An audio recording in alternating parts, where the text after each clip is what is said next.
tidak biasanya ya, tentang bahasa roh. Fenomena bahasa roh ini memang seringkali membuat orang salah mengerti, menggebu-gebu, ya, menonjolkan bahasa roh. Seolah-olah bahasa roh ini adalah satu-satunya karunia. Padahal ada banyak karunia. Lagi pula bahasa roh bukanlah karunia yang paling penting. Perlu diingat, kita harus bisa membedakan prioritas. Yang mana yang utama, yang mana yang di bawahnya. Utamakan yang utama. Seringkali zaman sekarang ini entah kenapa ya, orang kalau saya kasih perbandingan selalu salah nangkepnya. Di sosial media saya tulis tuh, Alkitab lebih tinggi dari semua hal. Termasuk hasil konsili, hasil sidang sinode, buku, teolog, dan sebagainya. Bener dong. Tapi orang langsung begini, oh menghina konsili. Loh, kalau gitu saya balik. Alkitab ada di bawah konsili, buku, teolog, kalah semuanya. Nah, kan nggak gitu artinya. Prioritas harus bisa mengerti ya. Makanya berpikirlah dengan akal budi, jangan dengan emosi. Kalau emosi itu suka salah, ya kita harus menempatkan diri di mana yang paling tinggi. Biasakan membedakan, sehingga kita memprioritaskan hal yang memang benar-benar penting, yang lebih penting dari yang penting, gitu ya. Oke, nah oleh sebagian orang bahasa roh ini dianggap sebagai tanda seseorang kepenuhan Roh Kudus. Ini salah, saudara. Tidak semua orang yang berbahasa roh itu penuh Roh Kudus. Apa artinya penuh? Penuh itu maksimal. Bahasa roh juga bukan tanda awal. Karena apa?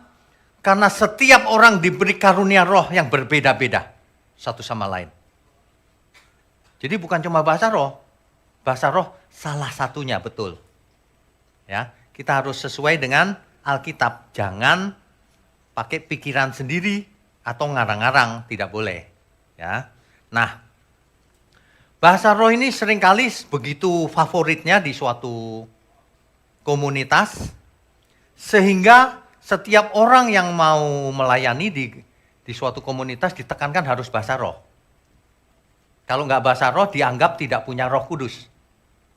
Jadi kalau suatu gereja menuding yang lain, gereja itu nggak ada Roh Kudusnya itu, karena nggak berbahasa roh. Kan begitu. Itu tidak punya etika itu. Yang kedua, dia tidak mengerti kebenaran. Dia pikir Roh Kudus itu selalu berbahasa roh. Ya. Siang ini kita akan belajar yang benar bagaimana.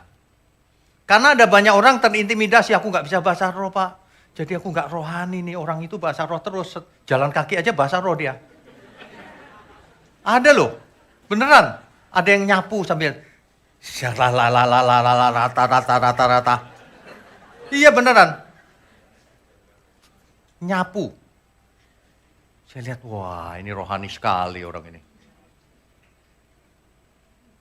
Sangat mudah kelihatan rohani itu. Tapi benar-benar rohani itu sangat sulit. Perhatikan baik-baik. Bapak Ibu jangan sembarangan diaminkan orang ngomong. Diperiksa lagi di Alkitab. Ya.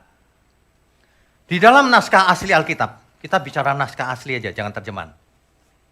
Tidak ada yang namanya istilah pneumalalia, tidak ada. Pneumalalia itu diterjemahkan bahasa roh. Tidak ada di Alkitab. Di Alkitab yang ada adalah Kisah Rasul 10 ayat 46. Coba kita baca. Kisah Rasul pasal 10 ayat 46. Ini cuma salah satunya saja. Sebab mereka mendengar orang-orang itu berkata-kata dalam bahasa roh dan memuliakan Allah. Kan begitu ya? Jadi bahasa roh ada? Ada. Tetapi ini teks bahasa Indonesia. Dalam teks asli Alkitab dia pakai kata lalonton glosais. Lalonton glosais itu, lalonton itu dari akar kata laleo, artinya berbicara. Berbahasa. Glosais dari akar kata glosa, artinya lidah. Lidah. Jadi sebenarnya terjemahan yang lebih tepat adalah bahasa lidah. Tapi nggak apa-apa lah, maksudnya bahasa roh itu bahasa lidah. Ya. Cuma kalau pakai kata bahasa roh, orang awam itu begitu mendengar kata roh, mistis gitu, pikirannya gitu. Karena biasa ngeroh. Jadi mistis terus pikirannya, ya.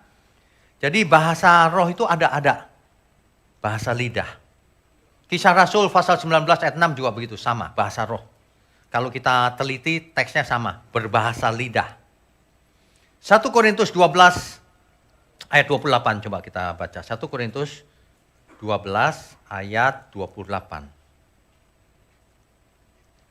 Dan Allah telah menetapkan beberapa orang dalam jemaat pertama sebagai rasul, kedua sebagai nabi, ketiga sebagai pengajar.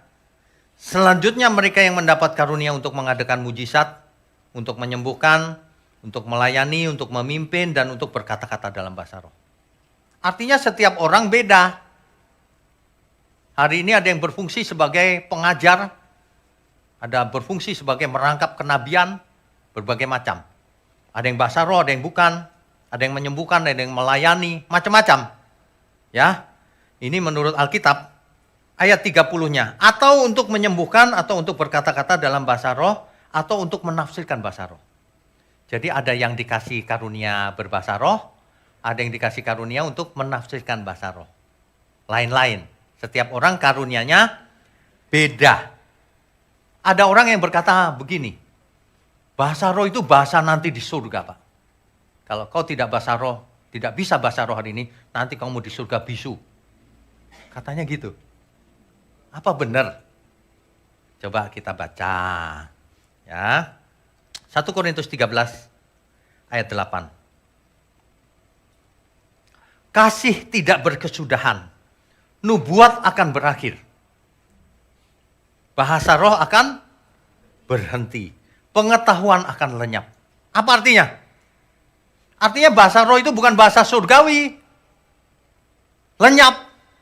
Bahasa roh nggak dipakai lagi nanti. Ya, jangan pernah berpikir bahasa roh itu bahasa surgawi. Ada lagi yang berpikir gini, nanti di surga bahasa Ibrani. Bahasa Ibrani, yang nggak bisa bahasa Ibrani gimana? Yang orang Jawa gimana ntar? Melongo dong di sana. Ini ngomong apa ya? Aduh, kenapa ya orang cenderung aneh-aneh pikirannya, cenderung salah, ya. Jadi istilah yang tepat. Di Alkitab memang nggak ada istilah itu, tapi berdasarkan Alkitab, istilah yang tepat itu adalah glosolalia. Tadi kan ada glosa, jadi yang tepat itu glosolalia, yaitu bahasa lidah. Tapi ada istilah lain sinolalia. Sinolalia itu bahasa asing maksudnya. Ya bahasa yang asing, ya oke lah cuma istilah ya. Tapi pertanyaannya gini, kapan sih mulai ada bahasa roh itu? Kita mesti kembali ke Alkitab. Di Kisah Rasul pasal 2, ayat 1 sampai berapa tuh? 47. Kisah Rasul pasal 2, ya itu cerita tentang Pentakosta. Ya. Hari itu, ketika tiba hari Pentakosta, semua orang percaya berkumpul di satu tempat. Tiba-tiba, turunlah dari langit suatu bunyi seperti tiupan angin keras, yang memenuhi seluruh rumah di mana mereka sedang duduk. Apa cirinya Pentakosta? Angin bertiup keras masuk ke ruangan. Yang kedua, ayat 3. Dan tampaklah kepada mereka lidah-lidah seperti nyala api. Seperti nyala api yang bertebaran, lalu hinggap pada masing-masing orang. Yang kedua, lidah api. Yang ketiga, nanti ada yang ketiga. Maka penuhlah mereka dengan Roh Kudus. Lalu mereka mulai berkata-kata dalam bahasa-bahasa lain. Bahasa lain. Lalein, heterais, glosais. Bahasa apa itu? Bahasa lain di situ bahasa apa itu? Kalau orang tidak baca Alkitab langsung bahasa roh, Pak. Seringkali orang suka begitu.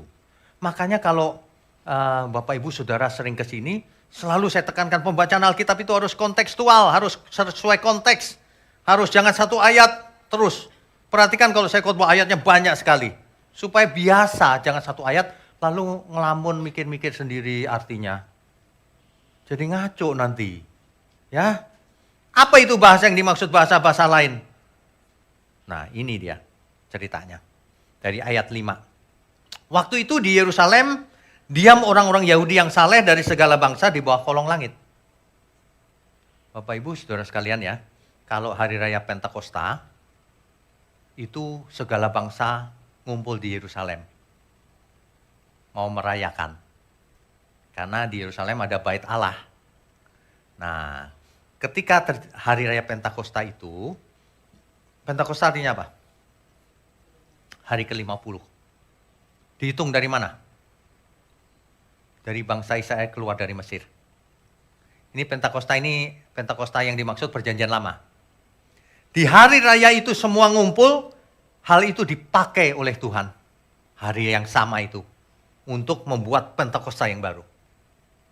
Untuk dipakai sebagai hari pencurahan Roh Kudus. Itu maksudnya. Hari raya Pentakosta. Waktu itu di Yerusalem diam orang-orang Yahudi yang saleh dari segala bangsa di bawah kolong langit. Ketika turun bunyi itu, berkerumunlah orang banyak, mereka bingung. Nah ini, kenapa mereka bingung? Di ayat 4-nya dibaca dulu. Maka penuhlah mereka dengan Roh Kudus, lalu mereka mulai berkata-kata dalam bahasa lain seperti yang diberikan oleh Roh itu kepada mereka untuk mengatakannya. Diberikan oleh siapa? Oleh Roh Kudus. Bisa nggak kita ngarang-ngarang sendiri?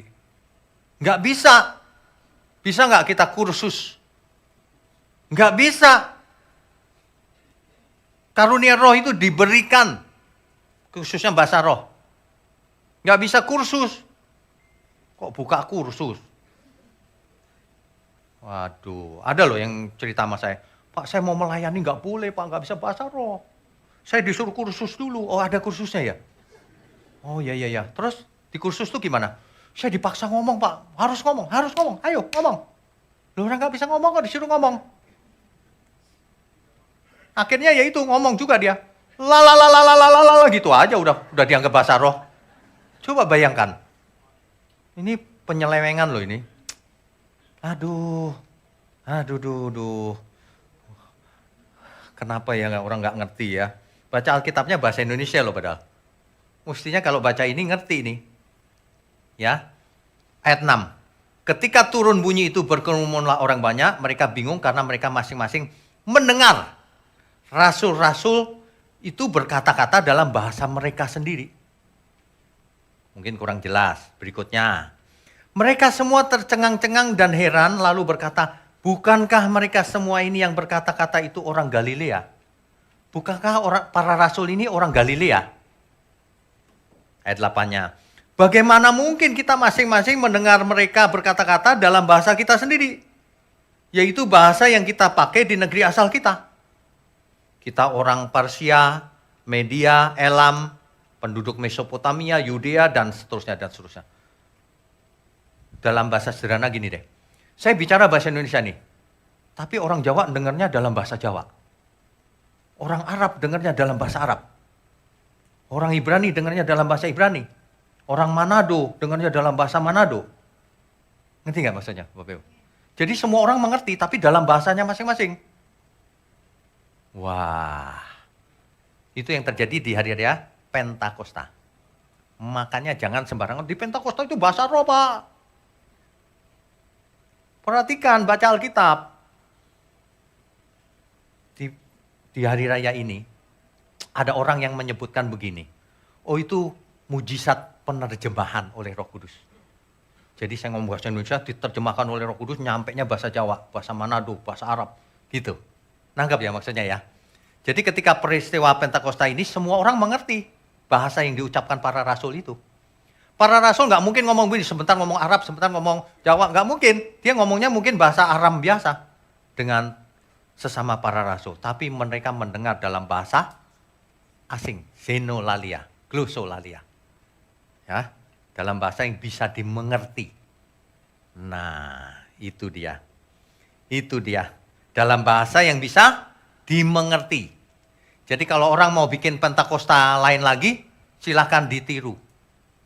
Angin bertiup, lidah api, kemudian ngomong semua orang mengerti dalam bahasanya masing-masing. Bisa nggak ditiru? Bisa nggak direkayasa? Nggak bisa. Tuhan itu luar biasa. Tuhan itu sengaja pakai tanda-tanda yang tidak bisa ditiru oleh manusia. Bahkan oleh setan sekalipun tidak bisa niru setan. Kebenaran tidak bakalan bisa ditiru, diduplikat oleh setan sekalipun. Itulah Pentakosta yang benar. Tandanya jelas. Jadi kalau ada yang mau bikin Pentakosta kedua, ketiga, keempat, kelima, keenam, pikir aja sendiri. Mana lidah apinya dan seterusnya. Gak ada. Paling yang tadi itu rata gitu doang. Ini bukan sedang menghina loh ya, bukan. Saya cuma mau menyampaikan apa yang benar. Supaya jemaat makin lama makin cerdas mengerti kehendak Tuhan. Jangan ngikut-ikutan. Apa untungnya kau pura-pura berbahasa roh? Kalau memang berbahasa roh silakan. Kan begitu kan? Silakan, tapi jangan mengada-ada. Mengada-ada. Kau pikir mengada-ada terus kau pikir rohani gitu? Sakit jiwa emang. Pura-pura itu terus. Padahal dia tahu pura-pura. Sombong lagi, merasa lebih rohani. Kalau bahasa rohnya asli ya nggak apa-apa, bagus. Tapi ya saya mau kasih tahu ya. Orang berbahasa roh tapi sombong. Kamu nggak bisa bahasa roh ya? Itu. Sombong. Itu roh apa itu? Nggak mungkin Roh Kudus. Yang sombong itu pasti roh setan. Bapak Ibu mungkin nggak percaya ya. Para dukun itu pakai glosolalia juga. Para dukun, ada catatan arkeologi ya, ditemukan. Aliran Gnostik yang mistis itu ditulis dalam manuskrip. Itu ada tulisan yang tidak terbaca. Tulisannya itu. Pasti itu bunyinya begitu. Karena di manuskrip tidak ditulis lafalnya. Jadi kalau dibaca itu ada di Gnostik mistis. Ada lagi di dukun Saman. Saman itu Korea. Korea itu kalau glosolalia itu sama. Ada lagi di dukun voodoo. Itu dukun voodoo. Saya tidak bilang yang di gereja itu seperti dukun voodoo, bukan. Saya cuma mau ngomong bahwa glosolalia itu ada di praktek-praktek perdukunan juga gitu loh ya. Yang di gereja ya bukan lah, mudah-mudahan. Ya. Saya takutnya roh jahat masuk ya, mengajarkan yang enggak gitu. Mereka nggak ngerti juga sebenarnya, tapi itu mantra voodoo. Bagaimana kalau itu terjadi? Nggak tahu kan? Makanya jangan rekayasa. Kalau memang berbahasa roh silakan. Tapi kalau rekayasa untuk apa? Hanya orang bodoh lah yang suka rekayasa. Nggak ada untungnya tapi mau merekayasa. Heran saya. Heran banget. Ya. Oke, jadi kita mengerti waktu Pentakosta itu bahasa yang dimengerti. Dan itu tidak bakalan bisa ditiru. Sampai kapanpun.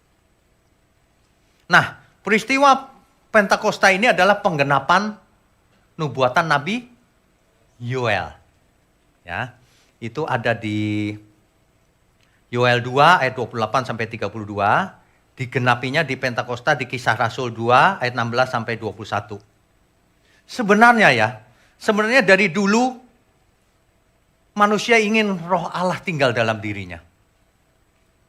Musa pun demikian. Bilangan 11 ayat 29. Orang tidak memperhatikan. Sebenarnya keinginan manusia itu roh Allah ada dalam dirinya. Kenapa? Karena waktu di Eden, mula-mula manusia disertai Roh Kudus. Pasti.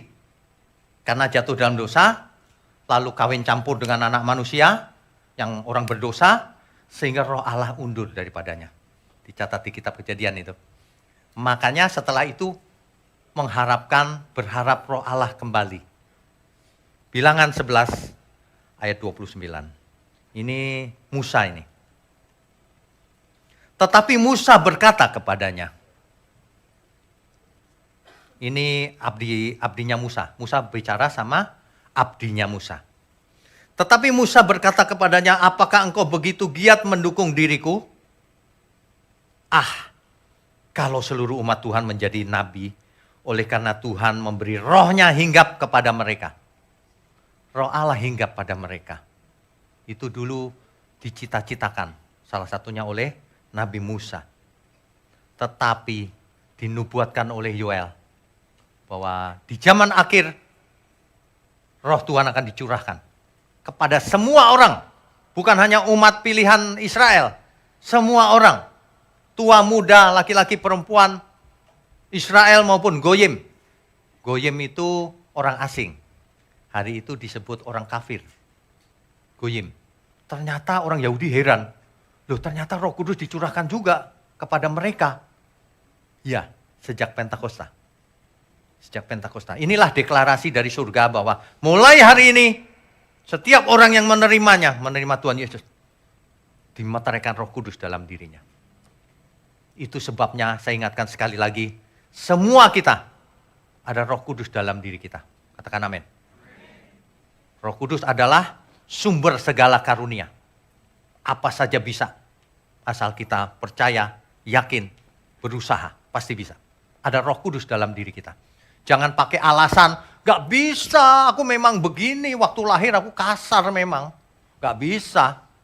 Aku dari suku tertentu memang begini sifatnya, kasar. Kalau gitu memang pantas ke neraka. Lah habis ngotot terus. Padahal segala sesuatu mungkin. Iya kan?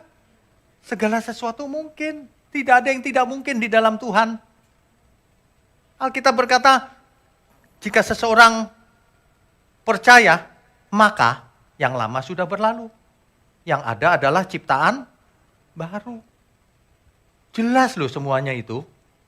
Makanya ya, kita itu mau serius gak ikut Tuhan. Itu loh. Jangan sukanya itu yang menyenangkan telinga. Yang benar, aku mau benar Tuhan. Hidup cuma satu kali.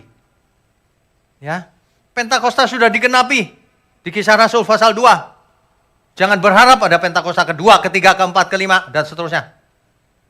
Kalau Pentakosta bisa diulang, saya mau bikin tiap minggu kita. Di Grisenda di sini. Enak aja Pentakosta itu deklarasi dari surga kok kau bikin-bikin, kau rencanakan. Rekayasa tuh manusia itu sebenarnya. Pasti ada yang marah-marah di ujung sana. Ya biarin, emangnya salah saya ngomong. Memang benar kau rekayasa bro. Bertobatlah kau sebelum menutup mata. Ya, orang Yahudi zaman itu tidak pernah berpikir loh, ternyata Roh Kudus dicurahkan untuk bangsa lain juga. Deklarasi ini sekali untuk selamanya. Kisah Rasul 10 ayat 45. Orang Yahudi bingung. Oh, rupanya untuk bangsa lain juga. Gitu. Jadi pada peristiwa Pentakosta ini, itu yang terjadi adalah bahasa asing. Para rasul bicara apa? Diterjemahkan oleh Roh Kudus sampai ke telinga masing-masing dalam bahasa masing-masing. Bahasa manusia. Ya, bahasa manusia. Tetapi yang terjadi kemudian bahasa roh mulai berubah. Memang ada bahasa roh yang tidak bisa dimengerti. Ya, hari ini dianggap lebih penting daripada karunia yang lain. Coba kita periksa Alkitab. Yang kebangetan itu gini, kalau ada orang, kamu bisa bahasa roh nggak? Oh, kurang rohani kalau nggak bisa. Itu kebangetan loh. Akibatnya jemaat jadi yang nggak bisa bahasa roh jadi minder. Kok itu dia bisa ya, aku kok nggak bisa ya. Seolah-olah Tuhan sayang dia, nggak sayang aku. Aku pintarnya cuma bisa bahasa Inggris, bahasa Jawa, bahasa Mandarin. Dia bahasa surga loh. Padahal bahasa roh bukan bahasa surga bro. Oke. Di 1 Korintus 12 ayat 7 sampai 11. 1 Korintus 12 ayat 7 sampai 11. Tetapi kepada tiap-tiap orang dikaruniakan penyataan roh untuk kepentingan bersama. Untuk apa? Kepentingan bersama. Sebab kepada yang seorang roh memberikan karunia untuk berkata-kata dengan hikmat. Dan kepada yang lain roh yang sama memberikan karunia berkata-kata dengan pengetahuan. Kepada yang seorang roh yang sama memberikan iman. Dan kepada yang lain yang memberikan karunia untuk menyembuhkan. Kepada yang seorang memberikan kuasa untuk mengadakan mujizat, dan kepada yang lain memberikan karunia untuk bernubuat. Dan kepada yang lain lagi yang memberikan karunia untuk membedakan bermacam-macam roh. Kepada yang seorang yang memberikan karunia untuk berkata-kata dengan bahasa roh. Dan kepada yang lain yang memberikan karunia untuk menafsirkan bahasa roh.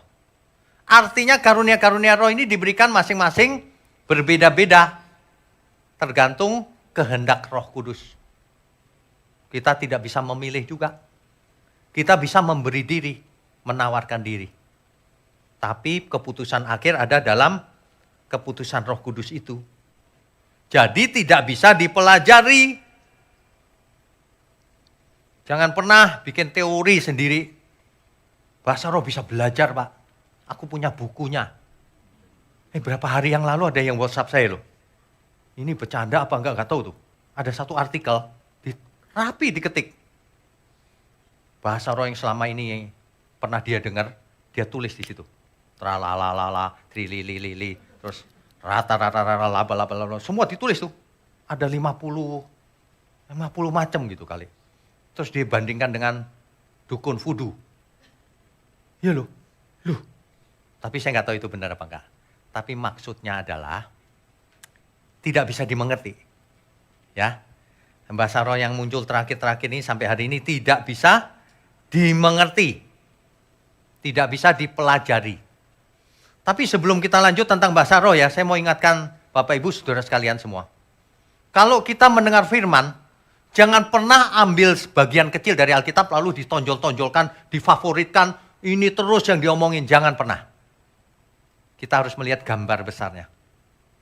Rencana Tuhan, kehendak Tuhan itu apa sih? Keselamatan manusia. Amin kan? Bukan bahasa roh.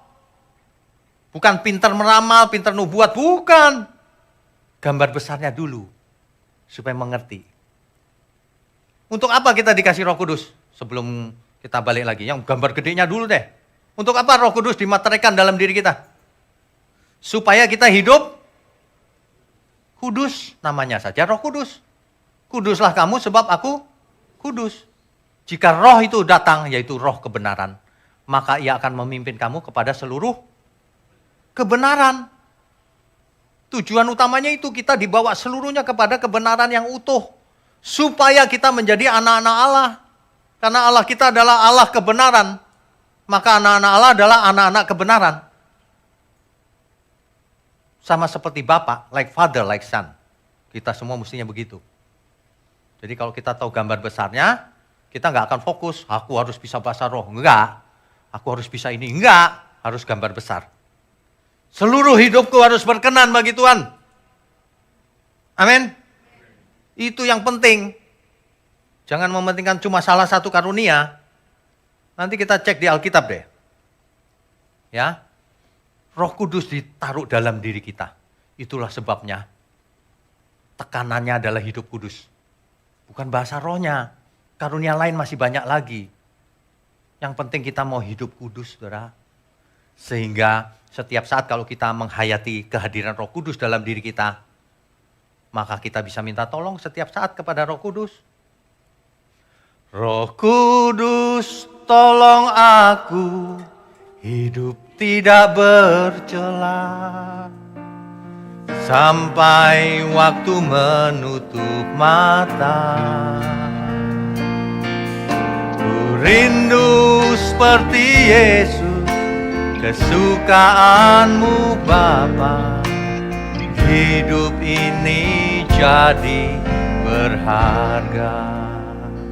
Gambar besarnya ingat tuh. Oh iya ya, aku harus hidup kudus. Terserah mau bisa bahasa roh atau tidak. Karena itu tidak wajib, saudara.